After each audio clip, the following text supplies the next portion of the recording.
ஒரு ஒன்றியத்திலிருந்து ஒரு மூத்த தலைவர் வந்து வெளியிடும் பொழுது அவருக்கு நம்ம எதற்காக இதை கொண்டாடுறோம்? அவருடைய புகழ் பரப்ப வேண்டும் என்கிற கழகத்தினுடைய நோக்கம்.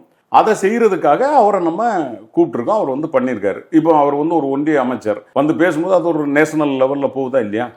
ஒரு அரசு வெளியிடுவதற்காக ஒரு அரசு இருக்கிற ஒன்றிய அரசு அதை ஏற்றுக்கொண்டு இருக்கிற போது வேணுக்கும்னு முரண் பிடிக்கிறது நல்லா இருக்குமா? இப்போ உனக்கு எனக்கு பிடிக்காதியா, அதனால உன்னை நான் கூப்பிட மாட்டேன் அப்படின்னு சொல்றது ஒரு அரசியல் அழகான்னு கேட்குறேன் நான்.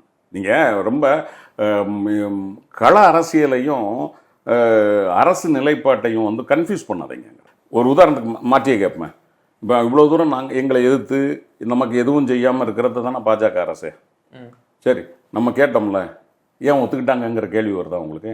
இது ஒரு நூற்றாண்டு நிறைவு விழா அல்லது நூற்றாண்டு விழா என்பதை அந்த ஒரு நிகழ்வு வருகிற போது அந்த நேரத்தில் போய் நானும் நீயும்ட்டு நின்றுட்டு நிற்கிறது நாகரிகமாமுல்ல.